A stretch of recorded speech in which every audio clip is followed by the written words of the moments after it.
Diksha Pathak and I am going to teach molecular biology, paper second, botany, BSc botany, class third year के बच्चों को molecular biology।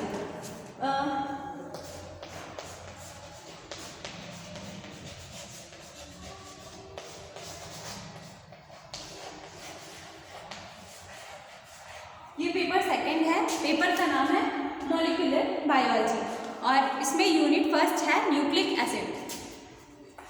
Unit first है nucleic acid.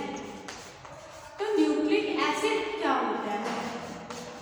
पूरा topic है nucleic acid as a genetic material, as a genetic material.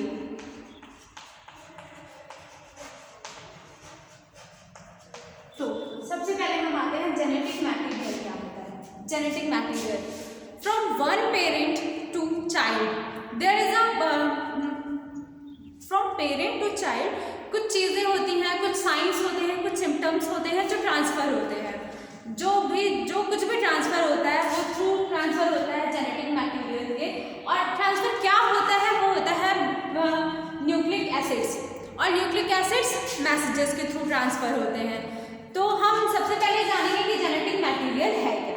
Genetic material होते हैं DNA और RNA. DNA RNA जो होते हैं वो होते हैं जेनेटिक मटेरियल। अगर हम हिंदी में जाने तो आनुवांशिकता होती है। आनुवांशिकता आप लोगों ने पहले पढ़ रखा होगा कि आनुवांशिकता होती है। आनुवांशिकता में क्या होता है कि from parent to child, from parent to child some signs and some symptoms are transferred। जैसे कि हम अपने मम्मी पापा जैसे होते हैं। क्यों होते हैं? just because there is the genes that can be transferred। some genes can be transferred and those genes that transfers are known as genetic material। अब हम कह रहे हैं कि जीन ट्रांसफर होता है, तो जीन ट्रांसफर में सबसे पहले जीन क्या होता है? Gene is a part of DNA. Gene is the smallest part या small part of DNA. DNA अभी उसके भी पहले हम ये जानना चाहेंगे कि डीएनए क्या होता है। DNA is a deoxy ribo nucleic acid is DNA and ribonucleic acid is known as RNA। ribonucleic acid is known as RNA। ये हुआ DNA और ये हुआ RNA। अब जैसे कि हम कह रहे हैं कि ट्रांसफर होता है जीन और जीन के थ्रू मैसेजेस, और वो क्या होता है? वो पूरा हेरिडिटी मटेरियल। हाँ, इस जेनेटिक मटेरियल को हम एक चीज़ और कह सकते हैं, दैट इज हेरिडिटी मटेरियल। आपने पिछले क्लासेस में इंटर में या फिर बीएससी फर्स्ट ईयर में पढ़ा होगा, डीएनए पढ़ा होगा, आरएनए पढ़ा होगा, आनुवांशिकता पढ़ी होगी, और ये सारा पूरा पार्ट उसी का है। तो जेनेटिक एसिड्स में डीएनए है, आरएनए है, और ये ट्रांसफ़र करते हैं। तो ये ट्रांसफ़र कैसे करते हैं, ये भी एक मेजर क्वेश्चन है। उसके भी पहले हम जानते हैं कि डीएनए और आरएनए में डिफरेंस क्या है। डीएनए आरएनए में डिफरेंस जानने के लिए हमको इसका स्ट्रक्चर पढ़ना चाहिए। तो अगर हम बात स्ट्रक्चर की करते हैं जेनेटिक मटेरियल की, तो जो डीएनए होता है वो डबल हेलिक्स होता है। इट इज डीएनए, और ऐसे ये बाइंड होता है नाइट्रोजनस बेसिस सुगर, हाँ, नाइट्रोजनस बेसिस सुगर और फॉस्फेट बॉन्डिंग के थ्रू डीएनए क्या होता है? बना होता है। DNA is a genetic material, RNA is also, but there is a comparison, there is a difference between DNA and RNA. It is that DNA is a double stranded and RNA is a single stranded. It is also known as helix.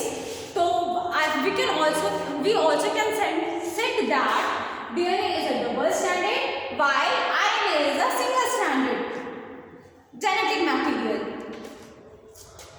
हाँ, अब हमें genetic material को जैसे क्या होता है कि genetic material जो भी है डीएनए आरएनए ये किस पे बेस्ड होता है, क्या होता है ये हमने जाना, क्या करता है ये हमने जाना।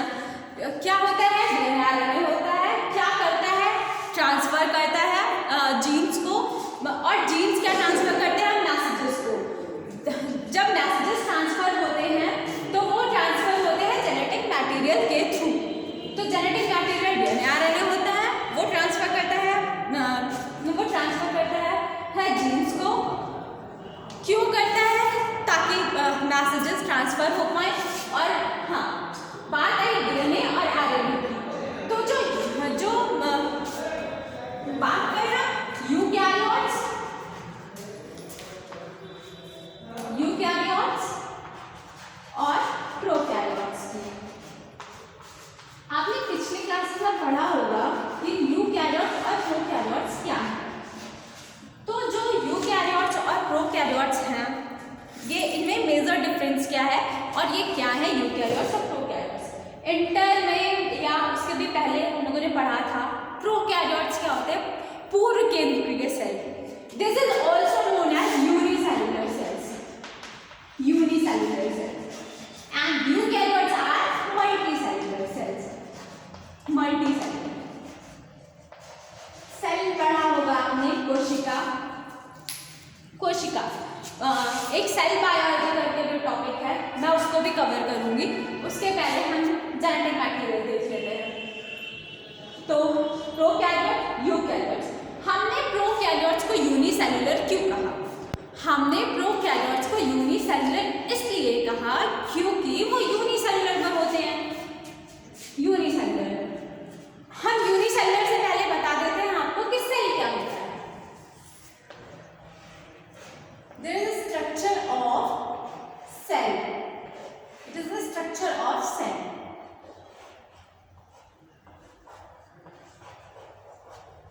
रॉबर्ट हुक ने हमें ये स्ट्रक्चर दिया था सेल का,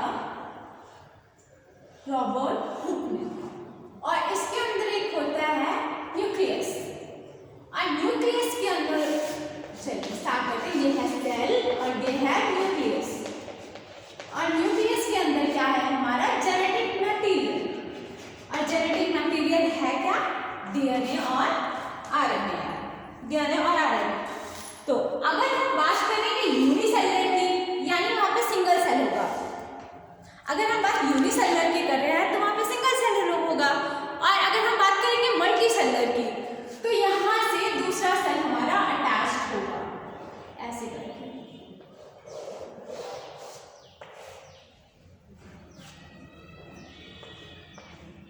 ये यहां से दूसरा सेल करके अटैच्ड होगा, ऐसे करके।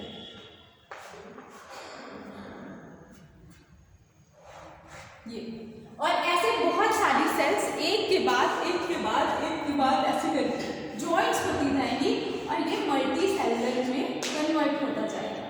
और ये है हमारा न्यूक्लियस। न्यूक्लियस के अंदर हमें डीएनए। अगर बात हम करेंगे यूनिसेलुलर की, यूनिसेलुलर यानी प्रोकैरियोट्स। प्रोकैरियोट्स यानी पूर्व केंद्रीय, यानी वहाँ पे पुराना केंद्रक पाया जाएगा। पुराना केंद्रक प्रोकैरियोट्स में क्या होता है कि जो केंद्रक होता है वो इतना डेवलप नहीं होता है। जब केंद्रक डेवलप नहीं होता है, जाहिर सी बात है अगर वो सिंगल सेल है तो वहाँ पे केंद्रक इतना डेवलप नहीं होगा। अगर डेवलप नहीं होगा तो वो इतना कॉम्प्लेक्स नहीं होगा, कॉम्प्लेक्सिटी बढ़ती जाती है धीरे धीरे। अगर वो कॉम्प्लेक्स नहीं है तो वो प्रोकैरियोट है। और अगर बात यूकैरियोट की करें, यूकैरियोट यानी मल्टीसेलुलर यानी वी आर ह्यूमंस में क्या होता है, जो हम सिंगल सेल के तो नहीं बने हैं ना, हम तो मल्टीसेलुलर हैं। तो अगर हम मल्टीसेलुलर हैं तो हमारे में जेनेटिक मटेरियल होगा डीएनए। और अगर बात प्रोकैरियोट्स की करें तो प्रोकैरियोट्स में जेनेटिक मटेरियल होगा आरएनए। मुझे ये बताना था। तो अब आप जान गए कि जो डीएनए होगा वो यूकैरियोट्स में पाया जाएगा और जो आरएनए होगा वो पाया जाएगा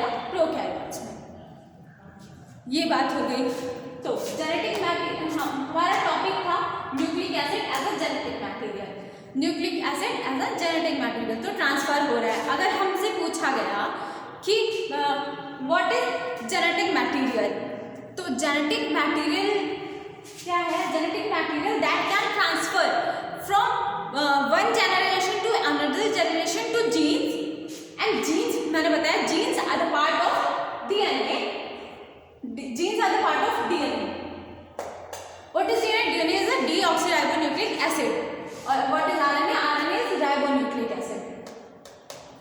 तो हाँ, जेनेटिक मटेरियल क्या होता है, ये क्यों होता है, ये भी हो गया। और न्यूक्लिक एसिड ही काम करते हैं जेनेटिक मटेरियल की तरह। अब हम आते हैं न्यूक्लिक एसिड पे। उसके पहले मैं ये क्लियर कर देती हूँ, जो जेनेटिक मटेरियल होता है, हाँ ये भी समझ में आ गया होगा, सिंगल सेलर और मल्टी सेलर। तो जो जेनेटिक मटेरियल होता है वो कैसे बना होता है, किस किस चीज से मिलकर बना होता है, किस बेस पे होता है, ये भी एक बड़ा क्वेश्चन, बड़ा है, मतलब बड़ा मैटर है। तो जो जेनेटिक मटेरियल होता है यानी कि डीएनए और आरएनए, जो डीएनए आरएनए होता है उसके लिए बहुत जरूरी होता है फॉस्फेट बॉन्डिंग, जिसके थ्रू वो बंधा होता है सुगर बेसिस, नाइट्रोजनस बेसिस और sugar. Nitrogenous bases are working as a two elements and nitrogenous bases are the one molecule and second type of nitrogenous base is the second molecule, and both are bind with phosphate binding, and phosphate binding को help करता है sugars। ये तो हम इससे भी पहले आपको बता दें कि मैं लिख देती हूँ जिससे आपको जानने में इजी हो कि क्या क्या जरूरी होता है जेनेटिक मटेरियल को बनाने में, या वो कैसे बना होता है। This is the major point.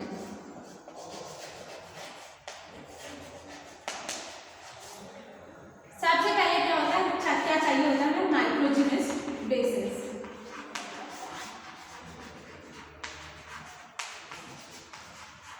Nitrogenous bases चाहिए होता है हमें चाहिए होता है carbon sugar, nitrogenous base, carbon sugar, और क्या चाहिए होता है, फॉस्फेट बॉन्डिंग। जो जेनेटिक मटेरियल में बाइंडिंग होती है वो किस चीज की होती है, वो फॉस्फेट बाइंडिंग होती है, क्योंकि जो बेसिस हैं, bases are of mainly are of 4 types, adenine, guanine, cytosine, thymine, और in the case of RNA there is a uracil. In the case of RNA there is a uracil mainly. It is also can be writing here but it's okay, कोई नहीं। Nitrogenous base को मैंने बताया 2 compounds होते हैं, ठीक है। और कार्बन शुगर क्या करती है, उसको बाइंड करने का काम ऐसे करके बना सकते हैं, और जो फॉस्फेट बाइंडिंग होता है वो उनको बांध के रखता है। तो अगर हम कोई बेस बनाएंगे तो वो बेस कैसा होगा, उसका मैं स्ट्रक्चर बताती हूँ। मानिए दीज आर द 2 बॉन्ड्स और इनमें ये बाइंडिंग है, may be double bond, triplet bonding और डबल दोनों होती है, दोनों हो सकती है, डबल बॉन्डिंग और ट्रिपलेट बॉन्डिंग। तो इनमें से कुछ भी हो सकता है, ये भी होता है, ये भी होता है, और दोनों डीएनए के अंदर ही होता है। तो जो डीएनए का मॉडल है,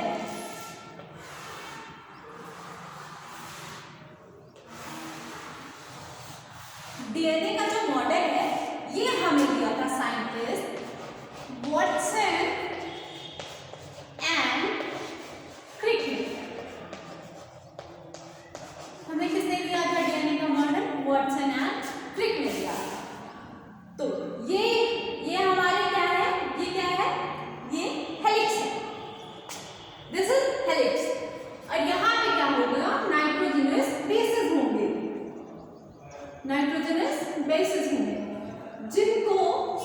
बाइंड करेगा और फॉस्फेट बाइंडिंग उनमें पाई जाएगी।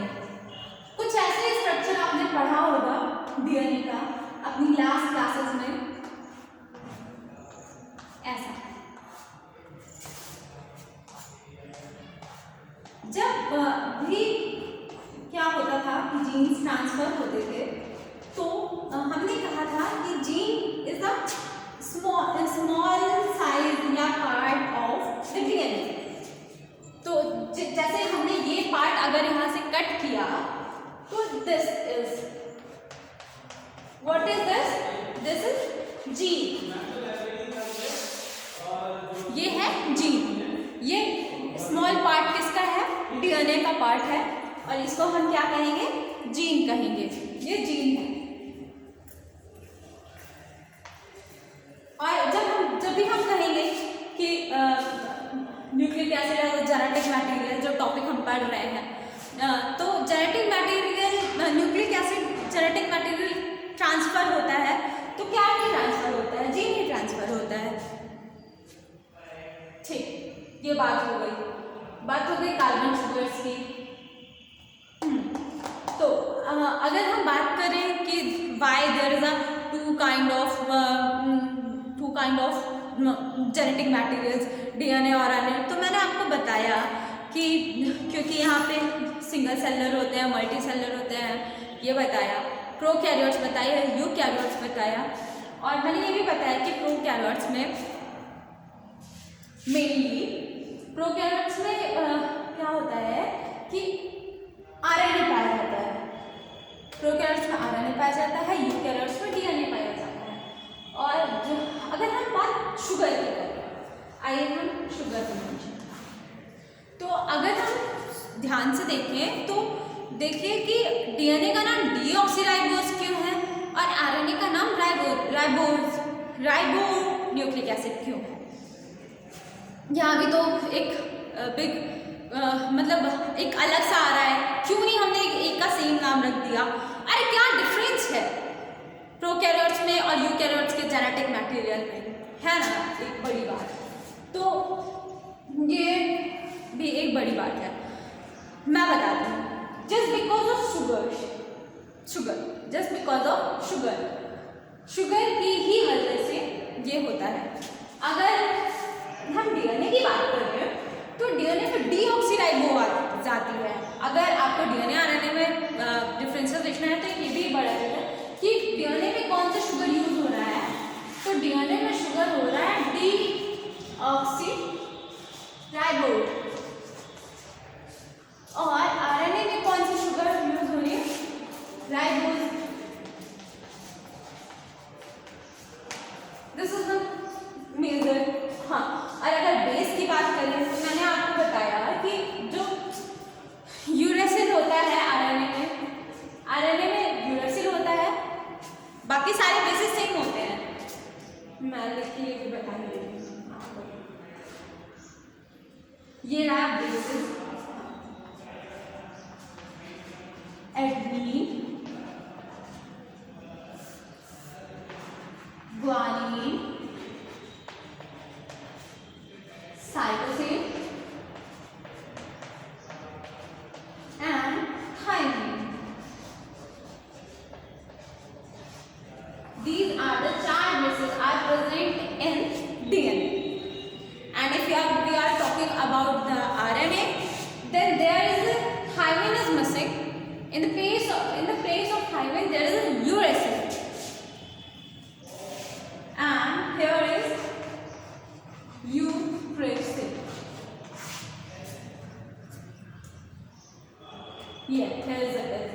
Here it is. और फॉस्फेट बाइंडिंग तो सेम होता है दोनों में, फॉस्फेट बाइंडिंग सेम होता है। ये हुआ वाटसन एंड क्रिक ने मॉडल दिया था हमारा डीएनए का, डीएनए आरएनए बता दिया हमने। और पिछली क्लास में आपने सब पढ़ा होगा, it is also about the division. तो हमारा टॉपिक था कि nucleic acid as a genetic material और न्यूक्लियोटाइड्स और स्ट्रक्चर ऑफ न्यूक्लिक एसिड्स। अब क्या होता है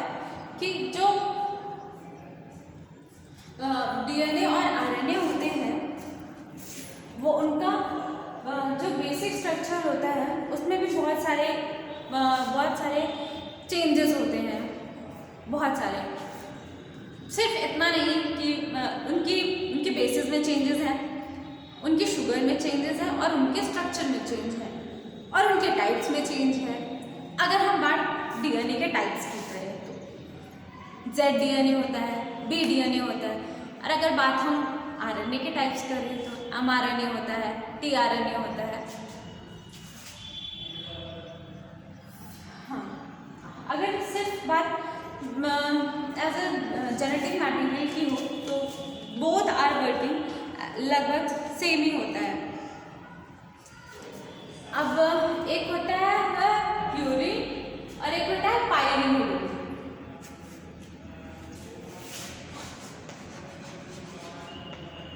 प्यूरिन एंड पायरिमिडिन, इन दोनों के डिफरेंट स्ट्रक्चर्स होते हैं। ये भी आपकी कोर्स में, ये भी आपको पढ़ना है। डिफरेंट स्ट्रक्चर्स ऑफ, मतलब इन दोनों के स्ट्रक्चर में चेंजेस होते हैं। और ये किससे बने होते हैं? कार्बन से अटैच होता है हाइड्रोजन और नाइट्रोजन। जो प्यूरिन का स्ट्रक्चर होता है वो डबल स्ट्रक्चर, मतलब उनमें एक कार्बन बॉन्डिंग और उसके साथ अनदर अटैच होती है, while pyrimidine is only a carbon structure. और क्या होता है कि जो प्यूरिन और पायरिमिडिन में भी बहुत सारे लगभग चेंजेस होते हैं, वो भी मैं आपको बता देती हूँ। ये प्यूरिन और पायरिमिडिन क्या है कि नाइट्रोजनस बेसेस हैं। Nitrogenous bases are heterocyclic, planar and relative many times, relatively water insoluble।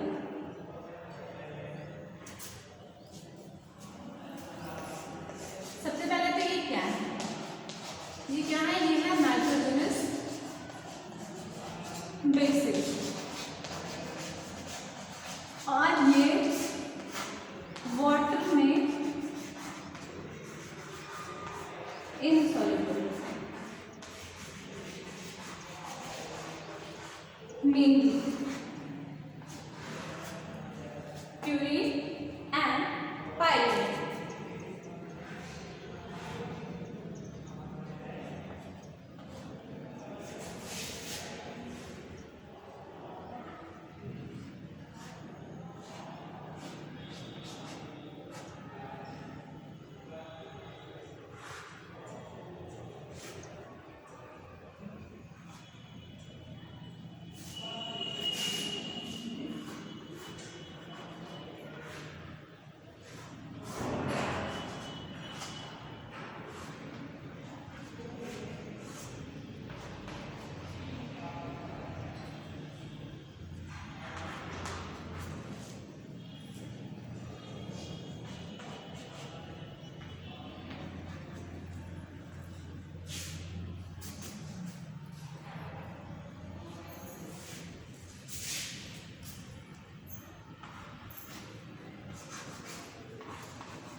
structure of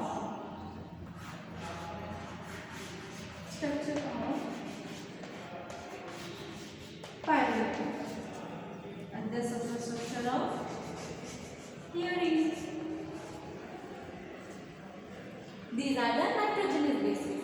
अगर आपसे कोई पूछे कि नाइट्रोजनस बेसिस के क्या टाइप है, क्या है, और